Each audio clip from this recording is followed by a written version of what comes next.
2 अगस्त 1981 आधी रात हो चुकी थी। प्रिमरोज नाम का एक जहाज मुर्गी का चारा लेकर बांग्लादेश और ऑस्ट्रेलिया के बीच सफर कर रहा था। मौसम बहुत ज्यादा खराब होने के कारण जहाज भटक गया। जब सुबह हुई तो पता चला कि जहाज एक चट्टान से टकराया है। कैप्टन को सामने एक बड़ा टापू दिखाई दे रहा था। जमीन देखकर जहाज के कैप्टन को हिम्मत मिली। इस टापू पर मीलों लंबा बीच था। जहाज टापू से नजदीक था, लेकिन समुद्री लहरें बहुत तेज थी। ऐसे में लाइव बोट उतारना मुश्किल था। कैप्टन ने फैसला किया कि जहाज पर रुककर मदद का इंतजार करेंगे, क्योंकि जहाज के डूबने जैसा कोई खतरा नहीं था। कुछ दिन ऐसे ही निकले। एक दिन जहाज के वॉच टावर पर खड़े सुरक्षा अधिकारी को कुछ लोग दिखाई दिए। उसने देखा कि कुछ लोग टापू के जंगलों से जहाज की ओर आ रहे हैं। पहली नजर में सुरक्षा अधिकारी को लगा कि शिपिंग कंपनी ने रेस्क्यू के लिए लोग भेजे होंगे, लेकिन जैसे जैसे ये लोग जहाज के नजदीक आए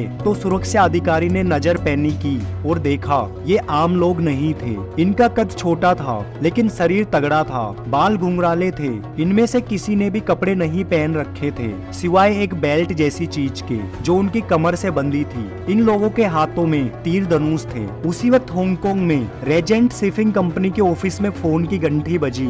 फोन उठा। सामने से प्रिमरोज के कप्तान की कांपती हुई आवाज आई, जंगली लोग लकड़ी की नाव से जहाज पर हमला करने आ रहे हैं। कुछ ही घंटों में ये हमारे जहाज पर चढ़ जाएंगे। कोई नहीं बचेगा। जल्दी से सेना भेजकर इन्हें भगाओ। इसके बाद कंपनी के ऑफिस में हंगामा मच गया।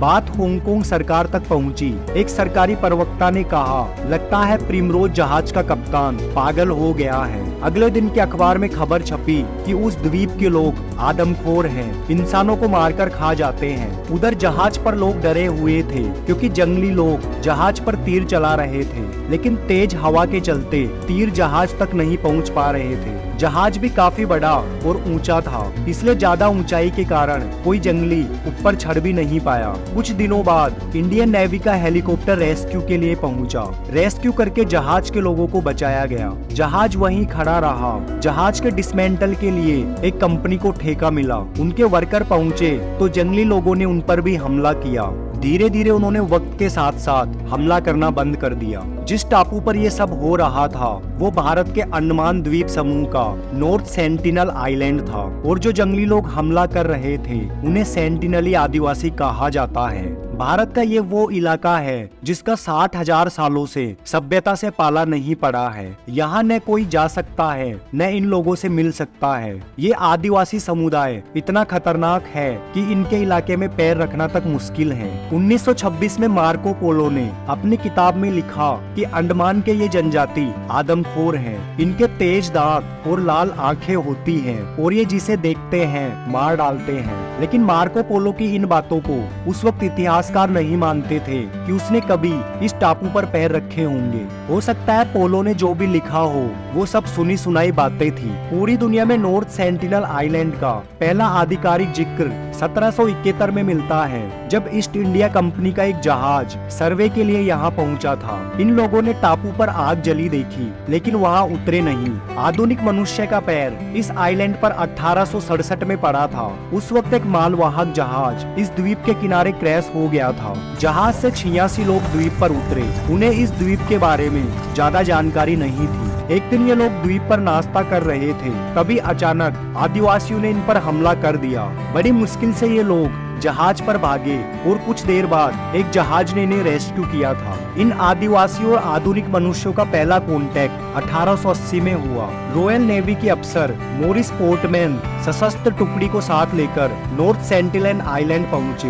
बहुत दिनों की खोज के बाद इन्हें एक बूढ़ा आदमी, एक औरत और 4 बच्चे मिले, जिन्हें वे पकड़कर अपने साथ पोर्ट ब्लेयर ले आए। आदमी और औरत 10 दिन बाद मर गए। बच्चों की भी तबीयत खराब होने लगी, तो पोर्टमैन ने इन्हें वापस सेंटिनल आइलैंड पर छोड़ दिया। इसके बाद अंग्रेजों ने कभी इस आइलैंड के लोगों से कांटेक्ट करने की कोशिश नहीं की। 1896 में काले पानी की सजा से भागकर एक कैदी इस आइलैंड तक आ पहुंचा था। कुछ दिनों बाद सेना की एक टुकड़ी कैदी को ढूंढते हुए इस आइलैंड पर आई, तो उन्हें उस कैदी की लाश मिली, जिस पर तीर के निशान थे और गला कटा हुआ था। इसके बाद लगभग 70 साल तक कोई भी इंसान इस आइलैंड के नजदीक नहीं गया। भारत के आजाद होने के बाद भी भारत सरकार की तरफ से भी आइलैंड के लोगों से कांटेक्ट करने की कोशिश नहीं की गई। कुछ सालों बाद सरकार ने रिसर्च के लिए कुछ शोधकर्ताओं को आइलैंड तक जाने की इजाजत दी। 1967 में सरकार की तरफ से त्रिलोकनाथ पंडित को कुछ लोगों के साथ रिसर्च करने के लिए इस आइलैंड पर भेजा गया। आदिवासी लोग उनकी नाव देखते ही जंगल की ओर भाग गए। त्रिलोकनाथ और उनके साथियों ने आदिवासियों के कदमों के निशान का पीछा किया और जंगल के अंदर चले गए, जहां उन्हें 18 झोपड़ियां दिखाई दी। झोपड़ियां घास और लकड़ियों की बनी हुई थी। अंदर आग जल रही थी। वहाँ शहद, सुअर की हड्डियों सहित लकड़ी के कुछ बर्तन थे। ये लोग किसी आदिवासी से मिले तो नहीं, लेकिन वहाँ कुछ मेटल के बर्तन और नारियल छोड़ आए। 1970 में भारतीय सरकार ने निशानदेही के तौर पर इस द्वीप पर एक पत्थर लगाया, जिसमें लिखा था कि ये द्वीप भारत का हिस्सा है। जब पूरे विश्व में इस आइलैंड के चर्चे हुए तो 1974 में नेशनल जियोग्राफिक की एक टीम डॉक्यूमेंट्री बनाने के लिए इस आइलैंड पर आई। दुनिया में जब भी पहली बार किसी अनछुई जनजाति से कांटेक्ट किया जाता है तो इशारों में बात करने की कोशिश की जाती है, और यही तरीका आजमाने के लिए नेशनल जियोग्राफिक की टीम इस आइलैंड पर पहुंची। आदिवासियों ने नाव पर तीर चलाना शुरू कर दिया। एक तीर सीधा डायरेक्टर के लगा। टीम वापस टापू के किनारे लौट गई। इन्होंने यहाँ कुछ गिफ्ट छोड़े, जिनमें एक सुअर, कुछ नारियल, कुछ बर्तन, एक प्लास्टिक की कार और एक गुड़िया, ये देखने के लिए कि इनको देखकर आइलैंड के लोग कैसा रिएक्ट करते हैं। कुछ देर बाद आदिवासियों ने बर्तन और नारियल तो ले लिए, लेकिन सुअर को मारकर जमीन में गाड़ दिया, साथ ही कार और गुड़िया को भी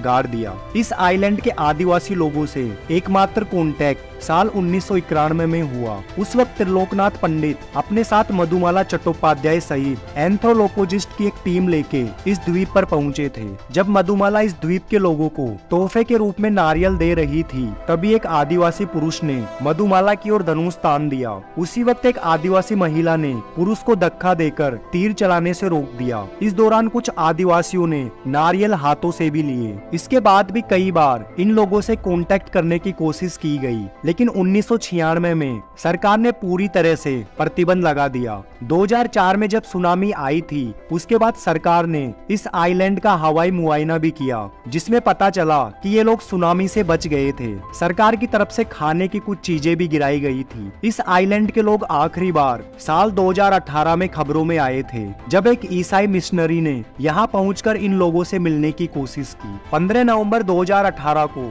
जॉन एलन चाउ नाम का एक अमेरिकी नागरिक गैर कानूनी तरीके से इस आइलैंड पर पहुंचकर आदिवासियों से कांटेक्ट करने की कोशिश कर रहा था। चाउ ने 2 बार आदिवासियों को गिफ्ट देकर और ईश्वर के गीत गाकर उनसे कांटेक्ट करने की कोशिश की, लेकिन आदिवासी जोर जोर से चिल्ला रहे थे और हंस रहे थे। अगले दिन चाउ वापस आइलैंड पर पहुंचा और वहीं रुक गया। उसने नाविक से वापस जाने के लिए कहा। नाविक ने बताया कि उसने आदिवासियों को चाउ को घसीट कर ले जाते हुए देखा और अगले दिन बीच पर चाउ की लाश लटकी हुई मिली। भारत सरकार की तरफ से चाउ की बॉडी को वापस लाने की कई कोशिश की गई, लेकिन जो भी नॉर्थ सेंटिनल आइलैंड गया उसका तीरों से स्वागत हुआ। इसलिए सरकार की तरफ से इस आइलैंड पर जाने की पाबंदी है, और ये लोग भी नहीं चाहते कि कोई आधुनिक मनुष्य इनसे कांटेक्ट करने आए। इसका वाजिब कारण भी है। साल 1858 में अंग्रेजों ने अंडमान को अपनी कॉलोनी का हिस्सा बनाया था। उस वक्त यहाँ अलग अलग प्रजाति के 7000 आदिवासी रहते थे। अंग्रेजों के आने के कारण यहाँ कई बीमारियां भी आई। इन लोगों के पास इन बीमारियों से लड़ने के लिए कोई नेचुरल इम्यूनिटी नहीं थी, इसलिए आज इन आदिवासियों की संख्या 300 के आसपास ही रह गई है। ज्यादातर जनजाति लुप्त हो चुकी है। सेंटिनली जनजाति एकमात्र जनजाति है जिसने बाहरी दुनिया से दूरी बनाकर रखी, और इसी कारण आज ये बचे हुए हैं। यहाँ जाकर आप नहीं कह सकते कि विकास और तरक्की इंसान के लिए जरूरी है। इनके लिए सिर्फ जीना ही काफी है।